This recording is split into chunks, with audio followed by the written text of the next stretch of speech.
In the spring of 1856, before dawn had fully settled over Madison County, Alabama, Harrington Plantation stirred the way it always did. Boots on dirt, chains clinking, voices carrying across the yard. But on the morning of March 14, something happened that none of the men in charge could explain, something that spread across the South before the year was over. It began with a single man stepping out of a cotton press building and deciding, once and for all, that he was done being moved by anyone. That man was Jacob Terrell. Jacob wasn't a giant by the exaggerated myths that would grow around him later. He was strong, yes, and tall enough to be noticed, but that wasn't what made him different. What people remembered was his calm. He wasn't loud. He didn't argue. He didn't threaten. He simply held himself in a way that suggested a deeper strength than muscle could provide. For years, overseers kept an eye on him, not because he was troublesome, but because he seemed too steady. Men like that were unpredictable. On that morning, Jacob was ordered to the cotton press to help repair a jammed beam, but something had changed in him overnight. When the overseer barked an order, Jacob didn't move. When the second order came louder, Jacob stepped forward only to say, "I ain't here no more." The phrase confused them at first, but he repeated it, steady as stone. "I ain't here no more." They took it as defiance. It wasn't. It was something deeper. Jacob had decided that whatever claim the plantation held on him was finished. In his mind, he no longer belonged to that place, and once that shift happened, the authority built into every command simply evaporated. So the overseer grabbed his arm. Jacob didn't shake him off. He didn't pull away. He simply stood still, and the man couldn't move him. Other overseers were called. Then more. Within minutes, 12 armed men surrounded him. These were men who could control a crowd, drag someone across the yard, or break a rebellion before it started. They were confident. They were used to obedience. They were used to fear. But when they tried to restrain Jacob, something strange happened. He didn't hit them. He didn't shove. He didn't resist in any violent way. He just refused to move. It was as if his feet were anchored to the ground. Two grabbed each arm. Two grabbed his shoulders. One tried to hook an elbow around his neck. And still, he didn't budge. Sweat started running down the overseers' faces long before it reached Jacob's. "Move, boy," one yelled. Jacob didn't answer. His breathing stayed slow. His eyes stayed forward. Minutes stretched. The men grew frustrated, then angry, then frightened.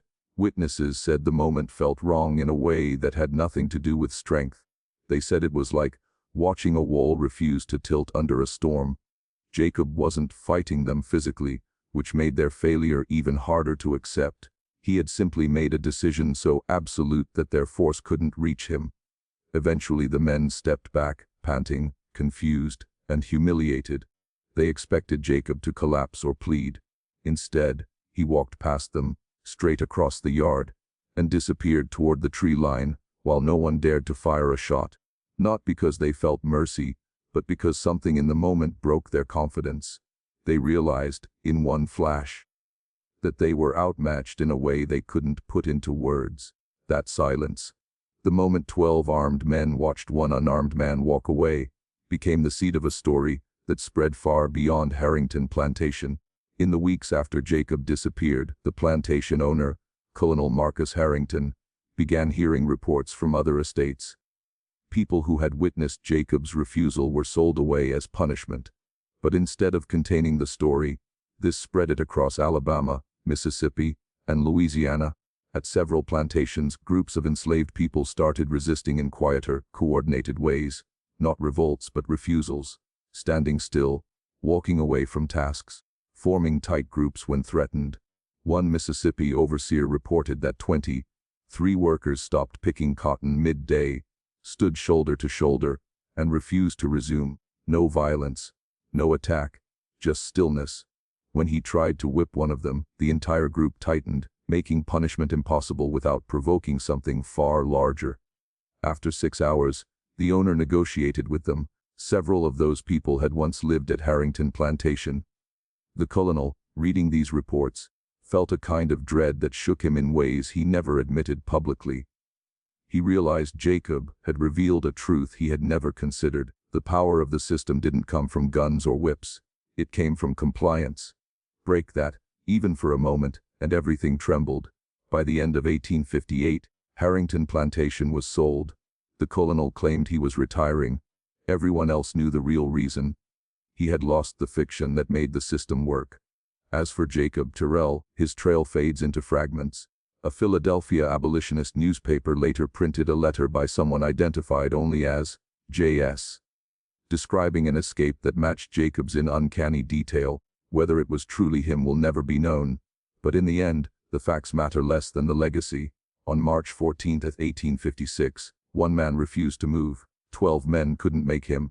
Hundreds watched. And thousands would hear the story. His strength, physical or psychological, doesn't change the meaning of that moment. Jacob showed that power built on domination collapses the second people stop agreeing to carry its weight. When Jacob Terrell disappeared into the tree line that morning, Harrington Plantation didn't return to normal. It couldn't. Something had shifted in the air, a quiet disturbance that no one could name but everyone could feel. For the rest of the day, the overseers worked with an energy that had more to do with embarrassment than authority. They barked orders louder. They moved faster. But the usual rhythm just wouldn't return. The enslaved workers didn't speak about what they had witnessed. Not openly. But in the corners of the yard, in the kitchens, in the cabins after dark, people repeated the same sentence over and over. He said, "I ain't here no more." Nobody knew exactly what Jacob meant, but the meaning hovered around them like smoke. Some thought he meant he was leaving the plantation. Others believed he meant he no longer accepted the role forced onto him. Whatever the interpretation, the impact was the same. For the first time in years, people allowed themselves to imagine life not as it was, but as it might be. The overseers feared this more than anything. By the second day, Colonel Marcus Harrington ordered a full search party. Dogs, riders, armed men on foot, the usual tools. They scoured the woods, the creek beds, abandoned cabins, and wagon trails. They found no footprints, no torn fabric, no scattered belongings. It was as if Jacob had vanished into air. That bothered the colonel more than the escape itself. Men escaped all the time. Some were caught. Some weren't. But they always left traces. Jacob didn't. And that made his disappearance feel less like flight and more like refusal. As if he had stepped out of the system entirely. The search lasted 5 days before the colonel finally pulled his men back. By then, Harrington Plantation was already beginning to feel the strain. Work was slowing. Tasks dragged on longer than usual. People moved with a hesitancy that suggested their minds were elsewhere. It was small, too small for outsiders to notice, but the colonel felt it. He'd built his entire estate on precision, fear, and routine. Jacob had cracked the first two. Routine was next. By the third week, the colonel made a decision that changed the entire trajectory of his plantation. He ordered the sale of nearly 40 enslaved people, the same group that had witnessed Jacob stand firsthand. He believed scattering them would shatter the story. It didn't. In fact, it did the opposite. Across Alabama and Mississippi, those 40 people carried with them a story that grew each time it was told. Some said Jacob stood still for 10 minutes while 12 men strained against him. Others swore it was an hour. Some repeated that his feet never shifted at all. Others said the overseers fell to the dirt, while Jacob didn't even break a sweat. Every detail changed in the telling, but the core remained. One man refused to be moved, and 12 men couldn't force him. For people living under constant surveillance, brutality, and psychological domination, that story didn't just inspire hope, it created possibility, and possibility, even whispered, can spread faster than fire. Months passed. By autumn, neighboring plantations reported strange behaviors. Overseers wrote to each other, confused and irritated. Small groups of enslaved workers were beginning to resist. Not through violence, but through coordinated stillness. They would pause during work and wait silently. If one was threatened, others stepped closer, not attacking, just closing ranks. Safety in proximity, a quiet refusal that felt too organized to be coincidence. The colonel received a letter from a Mississippi owner complaining that several of the Harrington people he had purchased were encouraging insolence. But none of the behaviors were violent. Nothing that could justify harsh retaliation without risking mass disruption. The colonel didn't respond. By winter, he began avoiding the cotton press entirely. He couldn't look at the spot where Jacob had stood. The colonel was not a superstitious man, but the memory unsettled him. He replayed the scene in his mind constantly. The calm, the stillness, the fact that the overseers, some of his hardest men, had backed away, not out of mercy but out of fear. That fear had become contagious.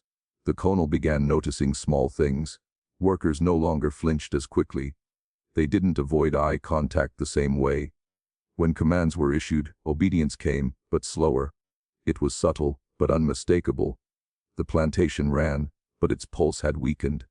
The colonel realized something he'd never dared consider. Obedience was a fragile arrangement, and Jacob had shown everyone where the cracks were. The psychology of the place had changed. By the spring of 1857, rumors spread that Jacob had been spotted near the Tennessee border. Others insisted he'd boarded a riverboat disguised as a free man. Some believed he'd already made it north. Each rumor made the story grow. Each sighting made him larger than life. For the enslaved, he became a symbol. A reminder that resistance didn't have to look like rebellion. Sometimes it looked like stillness, spoken with absolute certainty. For the owners, he became a ghost. A reminder that control could slip away with a single act they couldn't explain. By the end of the year, the colonel began keeping his study windows closed, even in the heat. He didn't like the sound of the cotton press. It reminded him of the moment his control broke. And though no one spoke it openly, everyone on the plantation agreed on one thing: Jacob Terrell was gone, but the place hadn't recovered from the day he chose not to be moved. By early 1857, Harrington Plantation had settled into a strange rhythm. Work continued, the crops grew, and the overseers patrolled as usual, but the place felt hollow. Even newcomers, people who had arrived after the great sale, sensed it. Something had happened here, something that no one would say out loud, but everyone could feel. The colonel sensed it most of all. He walked the grounds more often than before. Though he avoided speaking to anyone, he watched the workers from a distance, studying their movements, their posture, their expressions. Nothing looked overtly wrong. The tasks were still being done. But the tension that once kept the system running no longer held. It had thinned, like a rope losing its fibers one by one. The overseers pretended not to notice, but their behavior gave them away. They stayed closer together now. They didn't wander far into the fields alone. Some carried guns more often than whips. Their confidence had cracked after Jacob's escape, and the crack had widened with each passing month. One evening, an overseer named Barlow approached the colonel on the veranda. He waited longer than necessary before clearing his throat. "Sir," he said, speaking carefully, "there's something you may want to know." The colonel didn't turn. "Say it." Barlow hesitated. "During picking today, 5 of the men in Northfield stopped working, just stood there looking at each other. When I told them to keep on, they looked at me the same way Terrell did." The colonel's jaw tightened. "And what did you do?" "I told them again. And they just waited a few seconds. Then went back to work." Barlow wiped his palms on his trousers. It wasn't defiance exactly. Just slow. The colonel hated that word. Slow meant thinking. Slow meant deciding. Slow meant they believed they had a choice. "Don't bring me small matters," he said quietly. "Handle it." Barlow nodded, but the colonel could see fear in his eyes. It wasn't fear of the men. It was fear of what the men had learned. News flowed faster than the colonel had realized. By summer, travelers passing through Madison County carried stories from Mississippi, Louisiana, Arkansas. Everywhere they went, they heard variations of the same tale: groups refusing orders by simply standing still. No rebellion, no violence, just an eerie, collected refusal. The pattern was unmistakable, and in every version, someone eventually mentioned the same phrase, spoken in different accents: "I ain't here no more." It had become a kind of quiet password. A mantra, a small opening in a locked door, and the colonel knew exactly where it had begun. In July, he received a letter from an old acquaintance in Mobile, a merchant named Barstow who had purchased several of the Harrington workers. The letter was frantic. "Marcus, something is happening here. They don't fight. They don't run. They just stop. I can't punish them all at once. It's impossible. I've never seen anything like it. What did you send me?" The colonel burned the letter the same day. But that night, lying awake in the oppressive Alabama heat, he understood something with painful clarity. The story had outrun him. Whatever influence he had once held over it was gone. The witnesses he sold had become messengers, and their message had reshaped how hundreds of people understood their place in the world. In early August, a visitor arrived unannounced. Reverend Alden, a traveling minister known for preaching to plantations in the region. He was an observant man, and after spending a day at Harrington Plantation, he requested a private conversation with the colonel. "You've lost something here," the Reverend said gently. "It's not discipline, it's belief." The colonel stared at him. "I haven't asked for your judgment." "This isn't judgment," Alden replied. "It's warning. People believe they have seen a sign, something that contradicts the order of this place. You cannot operate a system of total control when those beneath it have witnessed its failure." The colonel dismissed him, but the Reverend's words echoed louder than he expected. For years, he'd been able to convince himself that the system worked because it was natural, that it functioned because it was right. Now he saw that it had only worked because people believed it would. Jacob had broken that belief. By early autumn, small incidents became harder to ignore. A woman refused to step aside when an overseer passed. A boy stared too long without lowering his eyes. A group of older men talked in low voices long after dark. These were not acts of rebellion in any formal sense, but each one marked another small erosion of fear.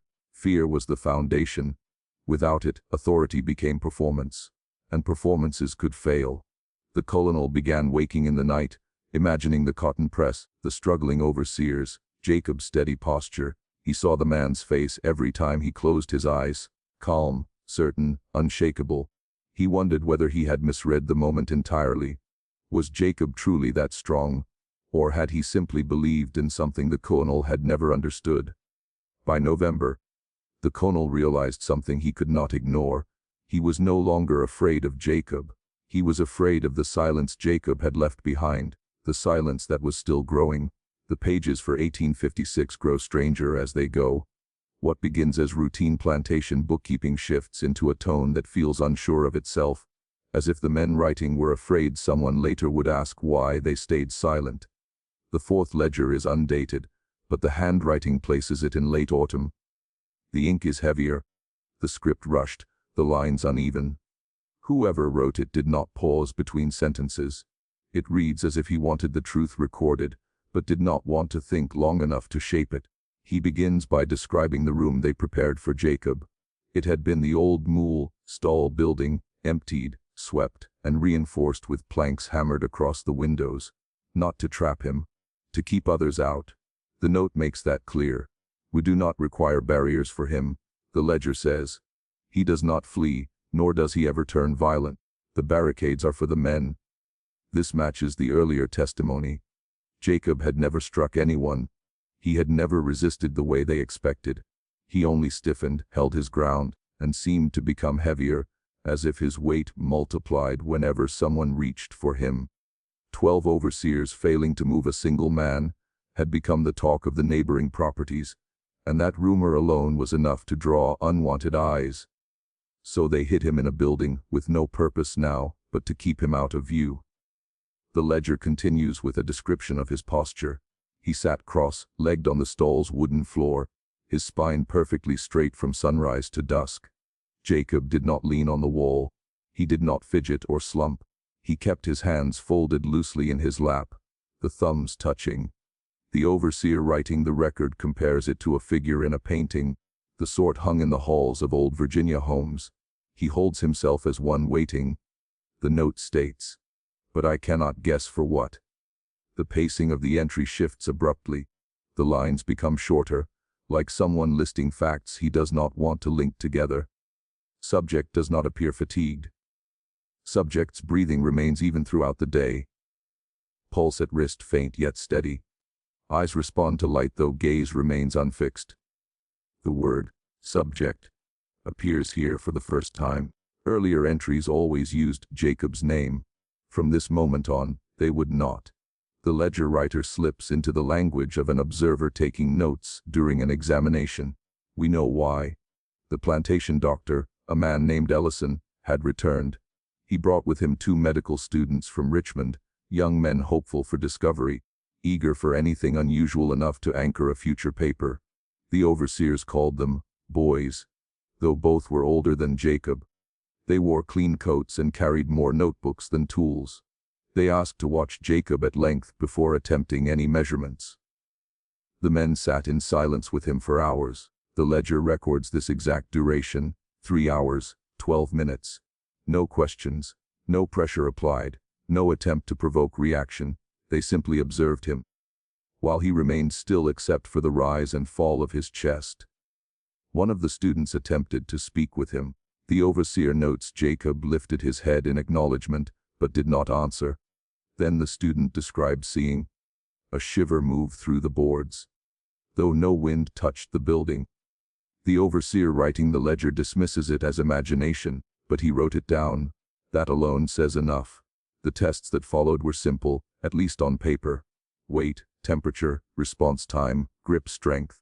The sort of physical measures a plantation doctor might attempt when searching for abnormal robustness. A phrase Ellison had written earlier in the season. The difficulty was that none of these tests behaved as expected. The scale needle never settled. It swung in cycles, as if measuring something with breath. Each time they recorded a number, it rose or fell unpredictably. One student swore the platform tilted under Jacob's feet, though the wood showed no warp. When they attempted to raise his arm, his body did not tense, yet neither arm nor shoulder moved. The strength resisting them did not feel muscular. The ledger describes it as the sensation of stone beneath cloth, followed by a separate note. Hay weighs nothing and everything. Temperature readings failed as well. Metal thermometers cooled rapidly when placed against his skin, the opposite of what they expected. One instrument cracked, the glass spidering from the inside. By the time the tests ended, the students refused to continue. Ellison insisted on taking one more reading, a pulse check at the base of the throat. He pressed 2 fingers gently there. Moments later, he pulled back as if burned.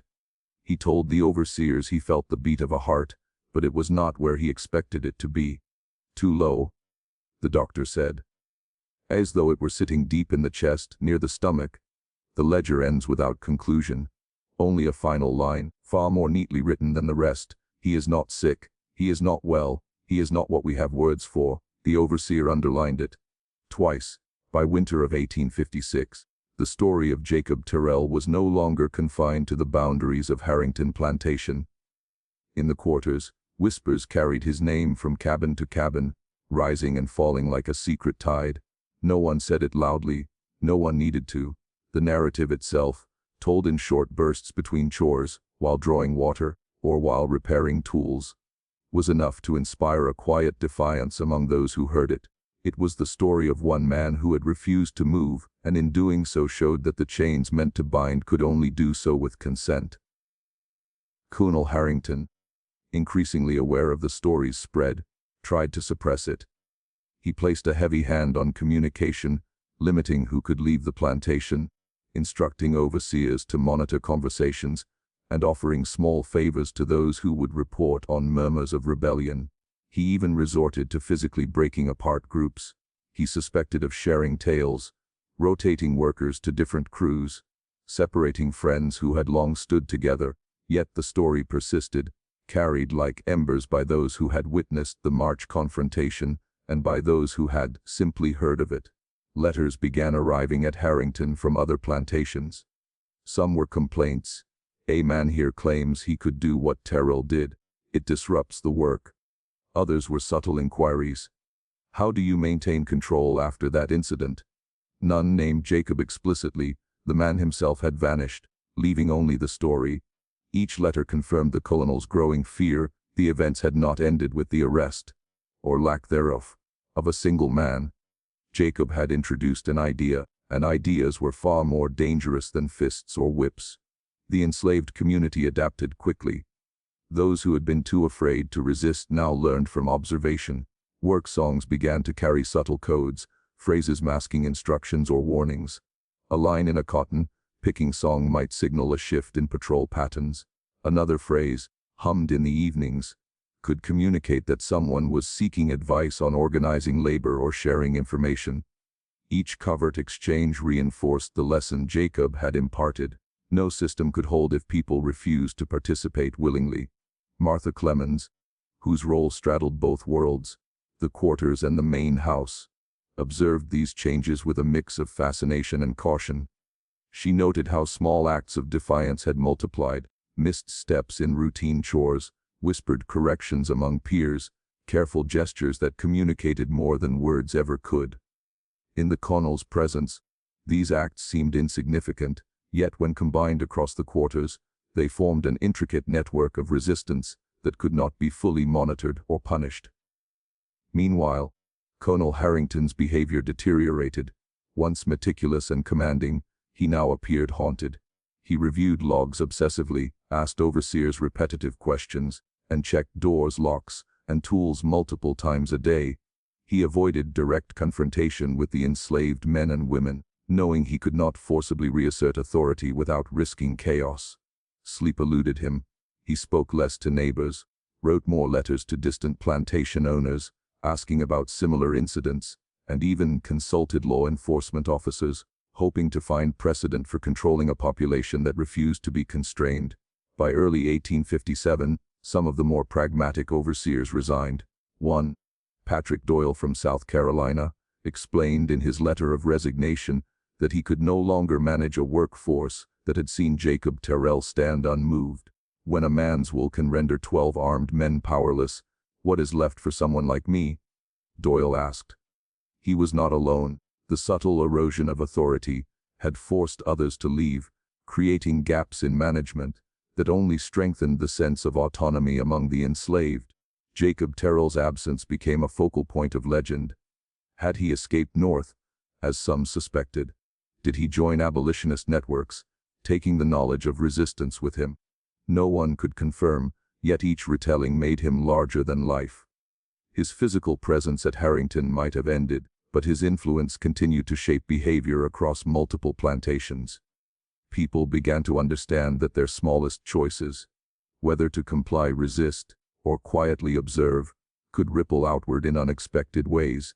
Even the colonel, despite his efforts to relocate workers, impose stricter rules, and silence witnesses, could not erase the memory.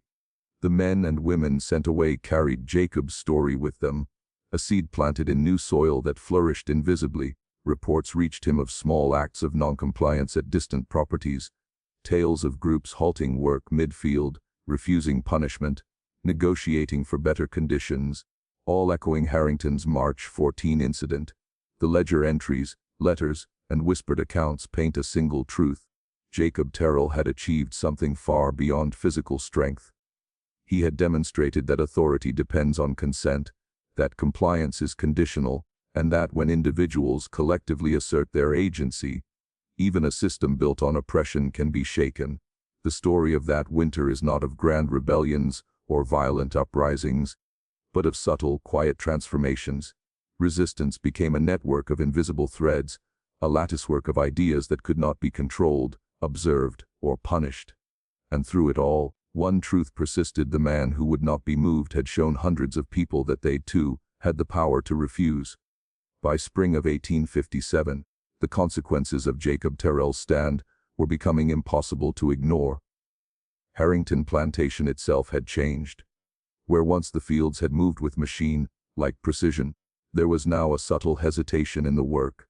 Tasks were completed, yes, but with an awareness, a consciousness that had not existed before. Supervisors noticed glances exchanged between workers, quiet signals, small but deliberate pauses. Compliance was no longer automatic. The enslaved community understood that the system depended on their consent, and now they exercised it, even in small, calculated ways. Colonel Harrington responded with both overt and covert measures. He restructured work crews, separating known friends and alliances. He tightened access to tools, food, and communal spaces. Locks appeared on the smokehouse, the tool sheds, and even the cabins where people might gather unsupervised. He installed informants among the enslaved, promising privileges or slightly better rations for any information about dissent. Yet even these measures could not fully stem the tide. Every act of suppression seemed only to sharpen the ingenuity of those he sought to control. Martha Clemens continued her quiet observations. She noted a remarkable adaptability. Work songs had become a conduit of coded communication. Simple melodies carried hidden instructions, messages of encouragement or warnings. A hum here, a verse there, all unnoticed by the overseers, but fully understood by those who had ears to listen. The hums and quiet nods in the fields were not mere superstition.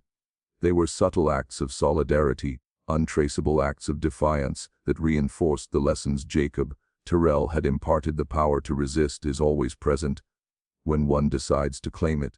The impact of the March 14th incident was no longer isolated. News had traveled beyond Harrington. Letters arrived from neighboring plantations in Alabama, Georgia, and Mississippi, describing similar events, small groups halting work, refusing orders, standing firm in fields or workshops. One report from a Mississippi plantation described 23 men and women who stopped mid-cotton picking, forming a tight circle that made the use of force impossible without risking injury. The confrontation lasted 6 hours before the plantation owner conceded to negotiate working conditions. Most of those involved had once lived at Harrington and were familiar with the story of the man who could not be moved. Jacob's influence was spreading, carried by memory, word of mouth, and the invisible threads of shared experience. Colonel Harrington grew increasingly isolated. He questioned overseers about what had changed in the workforce, scoured patrol records, and visited nearby plantations seeking counsel on how to maintain discipline. Each inquiry seemed to confirm his worst fears. Resistance was rising across multiple estates.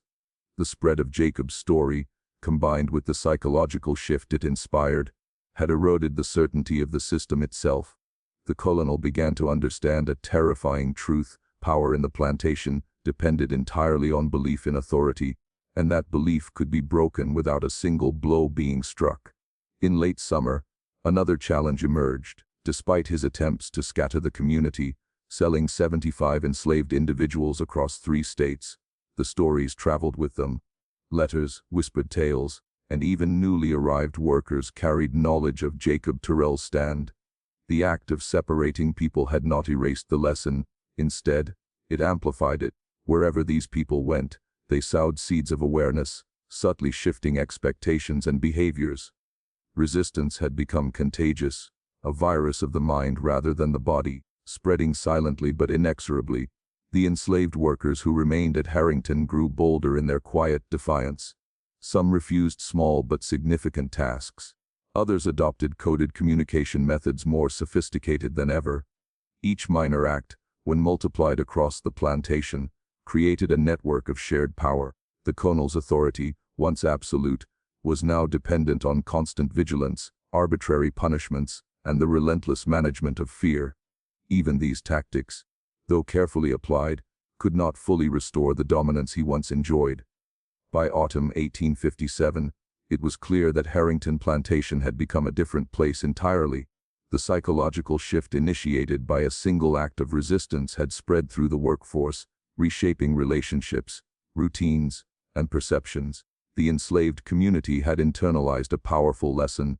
They were not merely subjects of coercion, but individuals capable of making choices about what they would accept and what they would refuse. Jacob Terrell had demonstrated that a single, unwavering decision could undermine the authority of 12 armed men, and that his lesson, witnessed and retold, could ripple outward to influence hundreds more. Colonel Harrington's frustration and paranoia grew. He began to see defiance everywhere, imagining conspiracies in every glance, song and gesture. Attempts to reassert control were met with quiet resistance, subtle manipulations of routine, and the unspoken solidarity of those who had learned from Jacob's example. Even the threat of punishment no longer carried the weight it once had. The colonel was trapped in a system whose fragility he now understood, yet could not openly acknowledge. Jacob Terrell had vanished from sight, but his impact remained. Across multiple plantations, the idea that compliance was conditional, that authority was dependent on consent, was taking root. The story of the man who could not be moved became a lesson in the fundamental human truth. When individuals claim their dignity and act upon it, even the most entrenched systems are challenged. By the winter of 1857-1858, the legend of Jacob Terrell had taken on a life of its own. Harrington Plantation, though fractured and under stricter supervision, could no longer suppress the ideas that had begun to circulate. Word of mouth accounts traveled across counties, whispered between fields, shared at river crossings, and carried in letters by people who had once been under Colonel Harrington's control. These stories varied in details but maintained a core truth. A single man, unarmed and alone, had stood immovable before 12 overseers and refused to submit. The spread of this tale began affecting neighboring plantations in subtle but significant ways. Supervisors noticed small acts of defiance, groups stopping work briefly to regroup, workers slowing down tasks or quietly questioning unreasonable orders. Each action was met with hesitation from overseers who, unlike Colonel Harrington, had no personal experience of Jacob Terrell's resolve, but understood the weight of rumor. Stories of Harrington Plantation became cautionary tales that demonstrated both the power and danger of underestimating human will. Martha Clemens remained a quiet observer. She noticed that those who had once been closely aligned with Jacob or had witnessed his stand were often the first to attempt minor acts of self-determination, adjusting work pace, secretly sharing news, or subtly evading arbitrary punishments. These were not acts of open rebellion, they were survival strategies, but each one carried the implicit lesson Jacob had taught: authority depends on compliance. Clemens recorded these observations in her mind, recognizing the profound psychological shift occurring across multiple estates. Meanwhile, Colonel Harrington's own paranoia intensified. His nights were restless, haunted by the memory of Jacob's calm defiance. He began obsessively reviewing records of every worker, recalling minor incidents of resistance he had previously ignored. In conversations with other plantation owners, he sought validation that the system's collapse was not unique to Harrington. The responses he received only deepened his uneasy, subtle forms of resistance. Short work stoppages, quiet refusals, coded communication were appearing elsewhere. While the Northern abolitionist movement was often blamed, Harrington increasingly suspected that the real change was internal, a quiet assertion of humanity that could not be fully controlled. In March 1858, a year after Jacob Terrell's stand, the colonel sold his remaining land and personnel in an effort to escape the psychological weight of what had occurred. The official reason was financial necessity, but everyone knew that the true motivation was the inability to manage a workforce that now understood the limits of his authority. The buyers, inexperienced merchants and planters, struggled to maintain order. Reports circulated that the legacy of Jacob Terrell's defiance continued to shape behavior, even among new arrivals unfamiliar with the original incident. Beyond Alabama, the story found its way north. Abolitionist newspapers occasionally published accounts of remarkable acts of resistance by enslaved individuals, highlighting courage in the face of overwhelming odds. A Philadelphia paper in the summer of 1860 recounted an escape spanning hundreds of miles, describing a man who had refused to allow the expectations of enslavement to define him.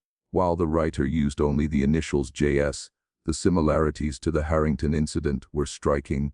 The unwavering commitment to self-determination, the psychological fortitude to withstand fear, and the calm assertion of agency.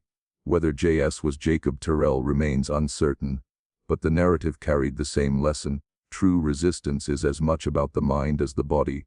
Across the South, enslaved people who had been scattered in the aftermath of the Harrington incident carried the story with them. It traveled through secret networks, whispered in quarters, and embedded in work songs whose meanings the overseers could not decode. Even isolated communities, far from the original plantation, began to reinterpret their circumstances through the lens of Jacob's defiance. What had been an individual act became a collective philosophy. Dignity cannot be stripped if one refuses to surrender it. Colonel Harrington, isolated in his old age, lived to see the Civil War approach. He survived through emancipation in 1865, yet never recovered from what he had witnessed at Harrington Plantation. Letters to family show a man grappling with guilt and confusion, aware that he had participated in a system built on denying humanity, yet unable to reconcile the individual kindness he believed he had shown with the cruelty he had enabled. Jacob Terrell's stand remained a shadow over the remainder of his life, a reminder that power, no matter how entrenched, relies entirely on the willingness of people to submit. By the end of the decade, Jacob Terrell's story had entered a quiet legend, a parable among formerly enslaved communities and sympathetic observers. One man, unarmed, facing overwhelming force, and refusing to be moved. It served as a guide, a philosophical beacon, and an assertion of human agency. Even without open rebellion or widespread escape, the psychological impact was profound, seeding ideas that would grow in strength, silently undermining the institution of slavery from within. The story's enduring lesson was clear. Resistance does not always require weapons or flight. It can be as simple and as devastating as deciding that one will no longer comply, refusing to participate in the machinery of oppression, and living the consequences. Jacob Terrell's defiance became a proof that even the most absolute systems are contingent on human consent, and that consent, once withdrawn, cannot be forcibly restored. By 1859, the legacy of Jacob Terrell's stand had begun to manifest in ways that went far beyond the confines of Harrington Plantation. The scattered individuals who had once witnessed his defiance carried with them stories, lessons, and a quiet certainty that submission was never mandatory. In new quarters, they spoke carefully, sometimes only in whispers, or in work songs coded to convey meaning only to those who knew the context. Supervisors found themselves increasingly frustrated by behaviors they could not fully understand or control, small delays in labor, subtle acts of noncompliance, and a growing sense of confidence among those under their authority. Martha Clemens, now middle-aged, continued observing these shifts with an unusual clarity. From her position, moving between the main house and the quarters, she saw how the colonel's former slaves adapted to new environments. Even hundreds of miles from Alabama, the influence of Harrington's incident endured. Clemens recognized patterns. Groups would pause in their work, exchange knowing glances, or hum melodies with subtle variations that communicated defiance and solidarity. These small gestures were not just resistance. They were lessons, carried forward in the language of human agency. In Mississippi, one such group of formerly enslaved people staged a remarkable episode. 23 individuals, recently purchased from Harrington's liquidation sale, were sent to work in the cotton fields during peak season. When the overseer attempted to enforce speed and compliance, the workers simply stopped. They stood together, silent and unwavering, refusing orders without aggression. The overseer approached with a whip, but hesitation overtook him as he assessed the resolve of the group. For 6 hours, no progress was made. The owner eventually relented, negotiating a minor improvement in conditions rather than forcing compliance through violence.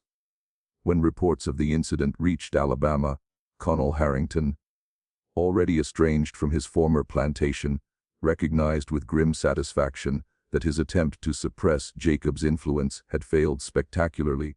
Across the South, similar incidents multiplied quietly. While newspapers rarely chronicled them, letters between abolitionist networks and sympathetic Quaker communities tracked the movement of stories, connecting seemingly isolated acts of defiance back to the principles demonstrated by Jacob Terrell. These were not the dramatic, violent rebellions often romanticized in history, but deliberate, patient assertions of autonomy. The power of these acts lay not in the number of participants, but in the psychological impact on those who witnessed them.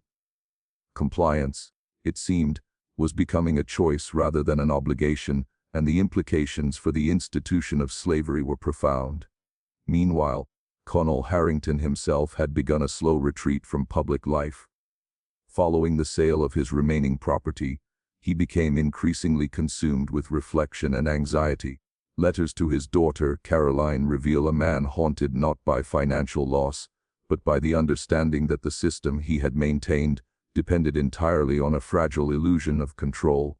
He wrote, "I have spent a lifetime enforcing what I believed unassailable, yet I see now that it crumbles not by force, but by the will of those who endure it."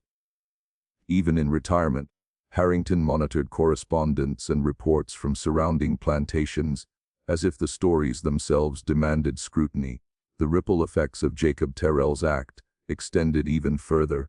Stories reached free black communities in the North, where they became illustrative examples of the human capacity for agency under extreme oppression.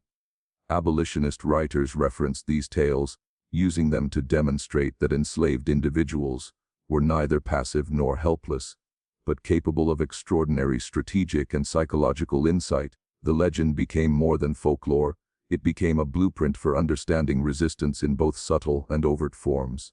By the spring of 1860, the Philadelphia abolitionist newspaper published an account from a writer identified only as J.S., recounting a harrowing escape from enslavement. The journey described, 350 miles through hostile territory, aided by sympathetic families and communities, echoed the principles embodied by Jacob Terrell's determination, the refusal to submit, and the assertion of selfhood in a system designed to erase it.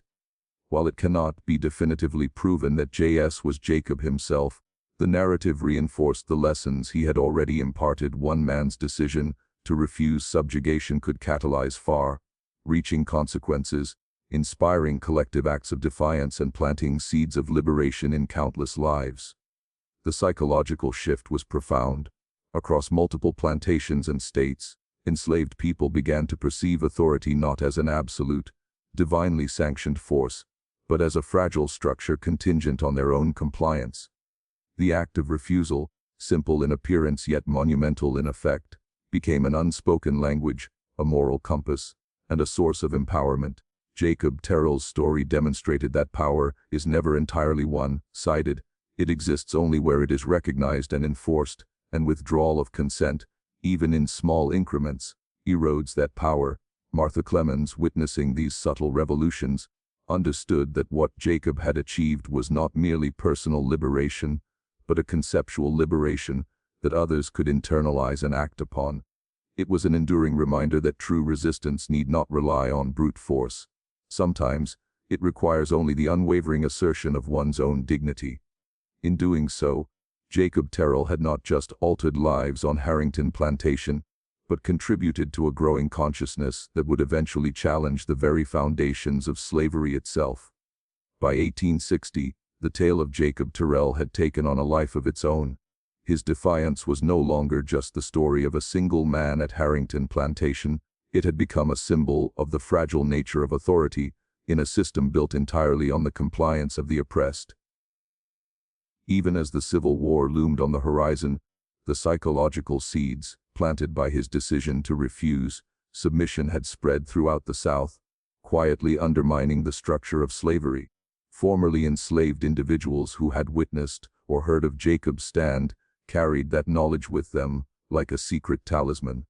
It empowered them to question orders, to assert small but significant refusals, and to communicate subtly among themselves. In the quarters of new plantations where they were sold, these lessons manifested in silent defiance. Work slowed, subtle gestures communicated warnings, and coded songs carried messages that overseers could not decode. Small acts of noncompliance were no longer anomalies. They were becoming a pattern. The reports reached even the northern abolitionist communities, where Jacob's story was heralded as an example of human dignity and moral courage. Abolitionist papers published accounts highlighting the psychological strength required to resist oppression without immediate violence, framing Terrell as a figure who demonstrated that submission was a choice, not an inevitability. Some letters described groups of enslaved people pausing in their labor, simply standing together, refusing to move until conditions were addressed. One account mentioned that the inspiration for such acts could be traced directly back to Harrington Plantation. Jacob's influence was multiplying silently but unmistakably. Colonel Marcus Harrington, meanwhile, was a shadow of his former self. The sale of his plantation and the dispersal of his workforce had done little to alleviate the anxiety that had plagued him since March 1856. He had aged prematurely, his hair graying, his eyes heavy with sleepless nights spent poring over ledgers and correspondence. He feared the persistence of the stories he had tried so desperately to suppress. Even after moving into semi-retirement, he monitored developments in neighboring plantations, desperate to measure the continued reach of Jacob's influence. The realization that compliance was no longer guaranteed haunted him. In his letters to family and friends, Harrington wrote of a new fear, that authority rested not on force alone, but on the willingness of those under it to accept their own subjugation. And that willingness was eroding. Meanwhile, the enslaved community adapted. In fields and workshops from Alabama to Mississippi, and even further north, people organized their resistance with care. The patterns were subtle shared glances, work songs, small delays, and silent refusals. These acts were safe in their immediacy, but revolutionary in their cumulative effect. Where violence would have drawn retaliation and punishment, psychological determination, inspired by Terrell's example, allowed resistance to flourish quietly, invisibly, and persistently. The colonel's former slaves understood that power was not absolute, that it depended on recognition and enforcement. And if enough people withdrew their recognition, the system began to collapse from within.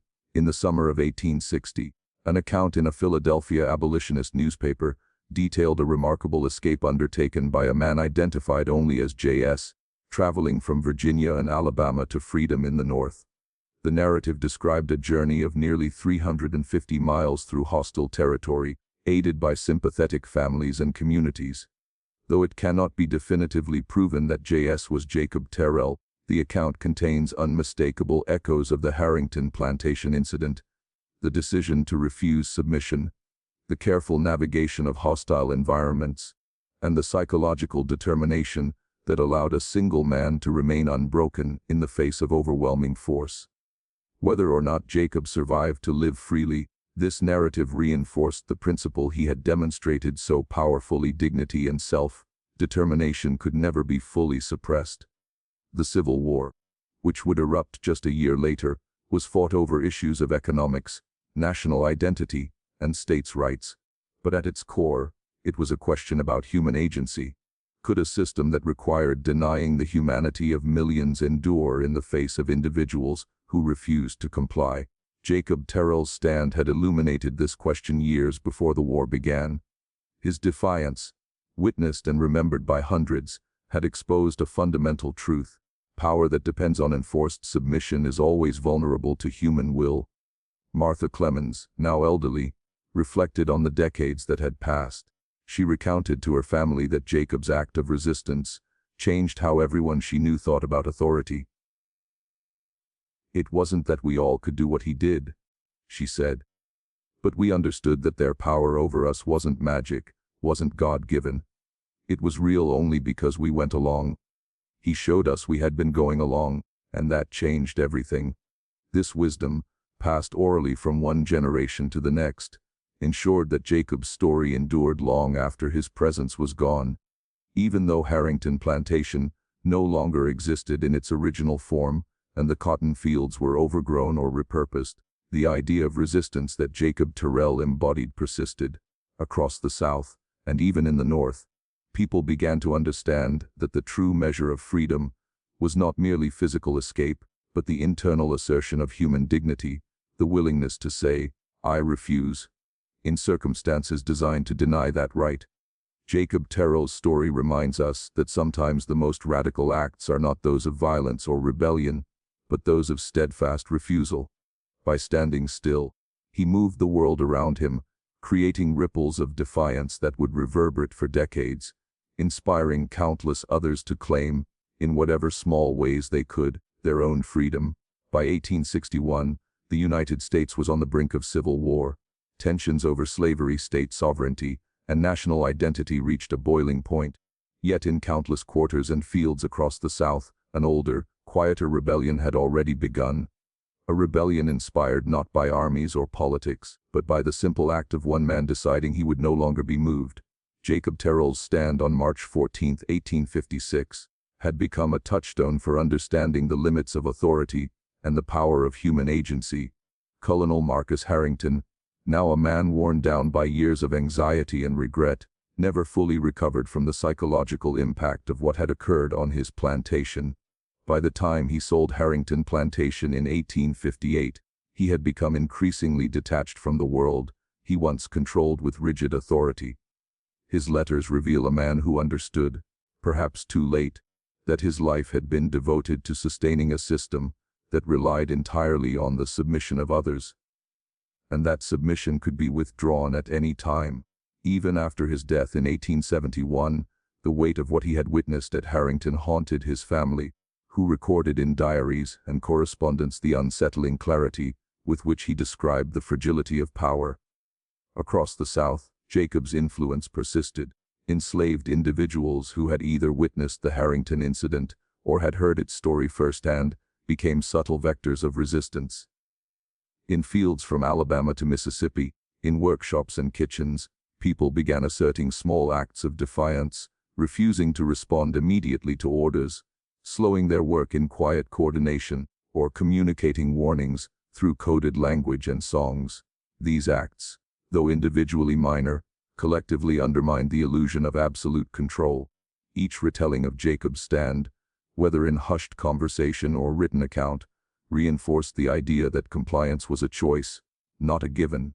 Northern abolitionists took notice. Newspapers and pamphlets circulated stories of a man who had stood against 12 armed overseers and refused to move, using his own body as a symbol of unwavering self-determination. The narrative emphasized psychological strength over brute force and framed Jacob as an embodiment of human dignity in the face of dehumanizing oppression. Abolitionists used these stories to inspire moral outrage and to illustrate the inherent instability of slavery, a system dependent on the constant consent of those it oppressed. Despite the lack of verified documentation regarding Jacob's fate, his story endured. Some accounts suggest that he successfully escaped northward, perhaps reaching Philadelphia or other free communities, where he could live under the radar of Southern slaveholders. Others speculate that he may have been captured or perished along the way. Regardless of the truth, the absence of records became part of his legend, symbolizing both the triumph and the vulnerability of enslaved individuals navigating impossible circumstances. For the enslaved communities left behind, Jacob Terrell's example remained a psychological touchstone. Even when physical gatherings were impossible, the knowledge that one man had refused to be moved created a framework for resistance that could be adapted to countless situations. People learned to coordinate silently, to interpret songs and glances as messages, and to assert small but meaningful control over their daily lives. The Harrington incident became more than a story. It became a principle, a blueprint for understanding the limits of systemic power. When the Civil War finally erupted in 1861, the very idea that enslaved people could assert autonomy, even subtly, challenged the logic underpinning the Confederacy. Jacob Terrell had not armed armies or led battalions, yet his single act of defiance illuminated the vulnerability inherent in any system, dependent on the compliance of those it seeks to subjugate. His story illustrated that submission is conditional, and that true power is always negotiated, even when the negotiation is silent. Decades later, historians and descendants of formerly enslaved communities would continue to recount the tale of Jacob Terrell. Oral histories preserved the core elements: his size and strength, his calm demeanor, his refusal to fight, and the ultimate triumph of his psychological independence. These stories helped shape an understanding of resistance that went beyond physical rebellion or escape, highlighting the enduring significance of personal agency. In the end, Jacob Terrell's legacy was not measured by whether he survived to see emancipation or raised a family in freedom. It was measured by the clarity of the principle he demonstrated, that human dignity cannot be stripped away, When a person refuses to surrender it, the story of the man who could not be moved became a parable about power, compliance, and resilience. It traveled from one generation to the next, quietly shaping the consciousness of communities and leaving a permanent mark on the history of resistance in America. His tale reminds us that sometimes the most revolutionary acts are not those of violence or confrontation, but of unwavering refusal. By asserting his right to exist on his own terms, Jacob Terrell inspired countless others to see the world differently, planting seeds of defiance that would eventually contribute to the dismantling of the system that sought to control them. Jacob Terrell may have vanished from official records, but his act, standing immovable in the face of 12 armed men, remains a timeless testament to the enduring power of human will and the inextinguishable spark of freedom